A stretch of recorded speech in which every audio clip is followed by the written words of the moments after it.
जरा सोचो, तुम एक ऐसी सुरंग में फंस जाओ जहाँ से बाहर निकला ही ना जा सके, फिर चाहे तुम कितनी भी कोशिश क्यों ना कर लो। कुछ ऐसा ही होता है इन लोगों के साथ। कहानी की शुरुआत होती है चाइना के एक पहाड़ी इलाके में, जहाँ एक लड़की लिफ्ट लेकर एक आदमी की कार में जा रही थी। अचानक उसे सीट के नीचे किसी लाश का हाथ दिखाई दिया। ये शरीफ सा दिखने वाला आदमी असल में एक सीरियल किलर है। उसी वक्त उसने कार रोक दी और तेज धार हथियार से लड़की का खून कर दिया। कुछ दिन बाद एक बस कुछ लोगों के साथ उसी रास्ते से जा रही थी, जब रेडियो अनाउंसमेंट हुई कि उस रास्ते पर एक्सीडेंट होने की वजह से आगे जाने की इजाजत नहीं है। फिर ड्राइवर टोनी ने कच्चे रास्ते की ओर बस मोड़ दी। अब बस के सामने एक सुरंग आ गई जहाँ से टोनी पहले कभी नहीं गुजरा था। वो आगे बढ़ने लगा और अचानक सुरंग में एक आदमी उसकी बस के सामने आ गया। इस सुनसान सुरंग में वो अकेला क्या कर रहा था, ये सोचकर सब डर गए, लेकिन वो आदमी एक पैसेंजर बनकर बस में चढ़ गया। ली ने अपने अखबार में देखा कि ये आदमी तो एक वांटेड क्रिमिनल है, लेकिन वो बिना बात खतरा मोल नहीं लेना चाहता था, इसलिए कुछ बोला नहीं। अब चलते चलते पूरे 20 मिनट हो चुके थे,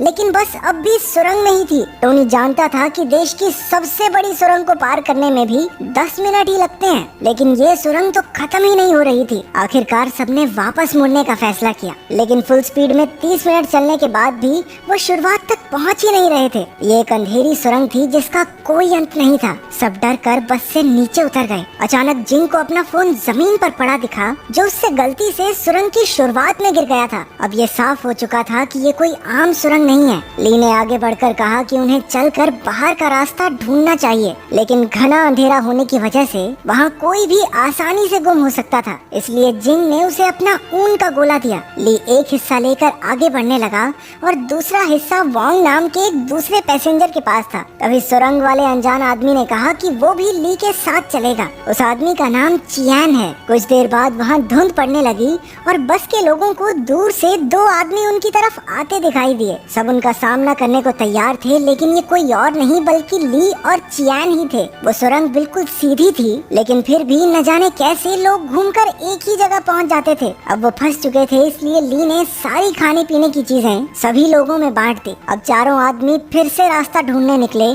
जबकि औरतें और बच्चे बस में ही रुक गए। थोड़ी देर बाद जिंग ने देखा कि सिर्फ 30 मिनट में ही उनकी बस पर धूल जम चुकी थी। घबराकर उसने सबको उठाया और बस से बाहर ले आई। उधर चारों आदमी भी एक बार फिर से वहीं पहुंच गए। टोनी ने देखा कि उनका खाना भी एकदम सड़ चुका था। इसका मतलब ये था कि इस भूल भुलैया में समय भी असली दुनिया के मुकाबले ज्यादा तेजी से बढ़ रहा था। उन्होंने बस में देखा तो उन्हें पूरी सुरंग का एक नक्शा दिखाई दिया, जो न जाने कौन वहाँ पर रखकर चला गया था। ली ने नक्शा समझने की कोशिश की, लेकिन उसी वक्त लाइट चली गई और अचानक ली भी गायब हो गया। वहाँ खून के निशान थे, जिसका पीछा करते करते सब एक खोखली दीवार तक पहुँच गए। उसे तोड़कर वो एक अजीब से कमरे में पहुँचे, जहाँ बहुत से गुम हो चुके लोगों की तस्वीरें थी। वहाँ पूरी जगह का इंजीनियरिंग डायग्राम पड़ा था।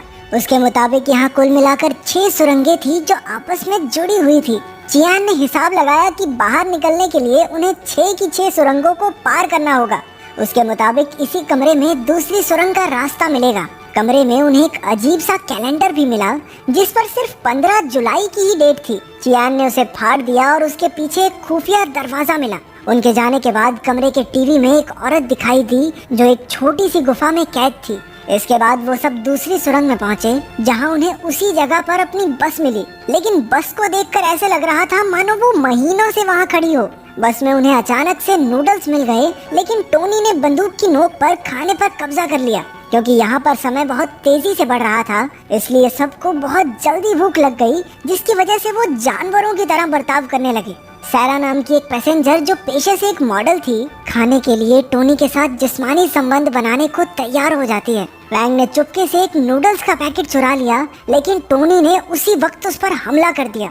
अंधेरे में अचानक से कोई पीछे से टोनी का खून कर देता है और बाकी सब बस देखते ही रह गए। वांग की नजर बस के नीचे एक गटर के ढक्कन पर पड़ी। उसके अंदर जाने पर वो सभी एक और अजीबोगरीब कमरे में पहुंच गए। इस बार टीवी पर वो लड़की धीरे धीरे गुफा में डूब रही थी। ग्रुप को एक बार फिर वही कैलेंडर दिखा, जिसके पीछे एक और खुफिया दरवाजा था। उसे पार करके अब वो तीसरी सुरंग तक पहुंच गए थे। ये सुरंग पहले से बहुत अंधेरी और सुनसान थी। यहाँ भी बस मौजूद थी, लेकिन उसमें सांप भर चुके थे, मानो बस वहाँ सालों से खड़ी हो। अचानक वैंग ने बंदूक निकाल ली और कहने लगा कि जब जब कोई मरा है, उन्हें खुफिया रास्ता मिला है। इसलिए यहाँ से सही सलामत बाहर निकलने के लिए अगर उसे उन सबकी जान भी लेनी पड़े तो वो ले लेगा। उसने जिंग के हाथ से चियान के कंधे पर गोली चलवा दी। उसने उनके साथ आए दोनों बच्चों को कमरे में ले जाकर पीटना शुरू कर दिया और फैंग को गोलियों से भून दिया। उसने सैरा को भी गला दबाकर मारने की कोशिश की, लेकिन उससे पहले ही किसी ने पीछे से आकर उसका काम तमाम कर दिया। उसकी मौत के बाद अब उन लोगों को एक और खुफिया रास्ता मिला जो चौथी सुरंग में खुलता था। तभी जिंग नाम की वो औरत जो प्रेग्नेंट थी, उसकी डिलीवरी का समय आ गया और सैरा और चियान मिलकर बस की तलाशी लेने लगे। ये सुरंग लोगों का मानसिक संतुलन बिगाड़ देती है, इसलिए सैरा को अजीबोगरीब लोग दिखाई देने लगे। डर कर वो बस से बाहर भागी, लेकिन उसके चारों ओर लाशें ही लाशें थी। वहीं उसे एक शीशा दिखा और उसमें देखते ही किसी ने उसे पीछे से मार डाला। चियान, जिंग और पार्क आगे बढ़ने लगे, लेकिन रास्ते में ही जिंग का बेटा मर गया। अचानक जिंग ने अपना मानसिक संतुलन खो दिया और एक चाकू से चियान को भी मार डाला। चियान की आंख खुली तो वो एक सीक्रेट हॉस्पिटल में था। असली कहानी एक आर्मी ऑफिसर ने समझाई। असल में कहानी की शुरुआत में जेम्स नाम का जो सीरियल किलर हमने देखा था, उसे पुलिस ने पकड़ लिया था, लेकिन एक्सीडेंट होने की वजह से वो कोमा में था। जेम्स ने कई औरतों को किडनैप करके मार डाला था, लेकिन सायरा नाम की एक लड़की अभी भी जिंदा थी। लेकिन जेम्स के अलावा कोई नहीं जानता था कि वो कहाँ है। उसके कोमा में होने की वजह से उन्होंने एक साइकोथेरेपिस्ट को जेम्स के दिमाग में भेजकर लड़की का पता लगाने का फैसला किया। ये साइकोथेरेपिस्ट चियान ही था और असल में वो लड़की सायरा चियान की ही पत्नी है।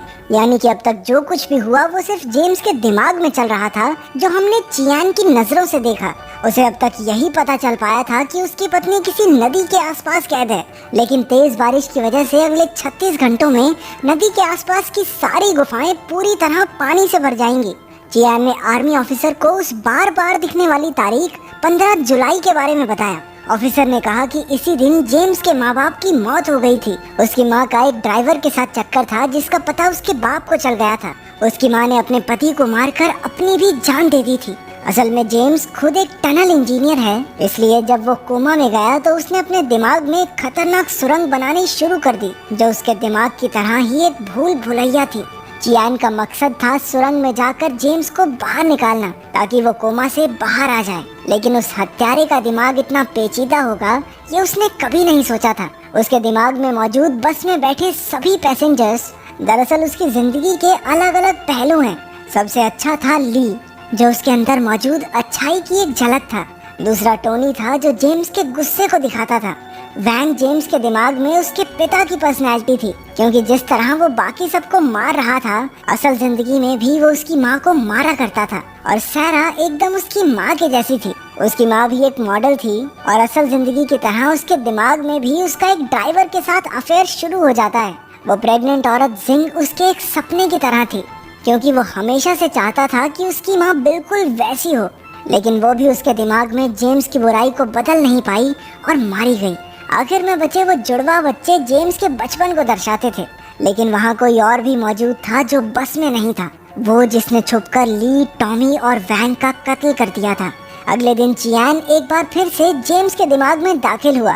इस बार उसने सीधा जेम्स से अपनी पत्नी के बारे में पूछा, लेकिन वो इतनी आसानी से कहाँ बताने वाला था। वो कहने लगा कि उसे अपनी माँ से नफरत है, क्योंकि उसने उसके बाप को मार डाला था। इसीलिए वो औरतों को किडनैप करके मार डालता था, क्योंकि उन पर भरोसा नहीं किया जा सकता। इसके बाद वो चियान को अपने दिमाग के अलग अलग हिस्सों में ले गया, जहाँ उसकी जिंदगी के कई किस्से चल रहे थे। चियान ने जेम्स के नादान बचपने से भरे हिस्से पार्क से बात करनी चाहिए, लेकिन उसकी बहन फैंग ने उसे सायरा का पता बताने से रोक दिया। इसके बाद चियान एक सिनेमा हॉल में पहुंचा, जहां आखिरकार उसे सुरंग में हुए कत्ल करने वाला आदमी मिला। ये कोई और नहीं बल्कि चियान खुद ही था।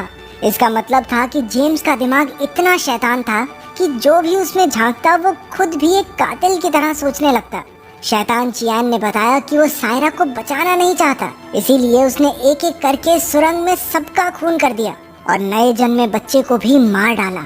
इसके बाद वो असली चियान को एक अंधेरी जगह पर ले आया, जहां उनका आखिरी मुकाबला होगा। जल्द ही जबरदस्त लड़ाई शुरू हो गई, लेकिन जैसे ही असली चियान जीतने वाला था, एक और शैतान चियान वहां आ गया, जिसका सीधा मतलब ये था कि शैतान कभी मरेगा नहीं। उधर बारिश काफी तेज हो रही थी और पानी अब सायरा की गर्दन तक पहुंच चुका था।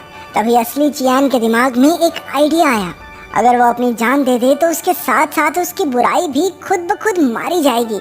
उसका प्लान काम कर गया और जेम्स के दिमाग से बुराई का नामो निशान मिट गया। इसके साथ ही हॉस्पिटल में जेम्स कोमा से बाहर आ गया और उसने तुरंत पुलिस को सायरा का पता बता दिया।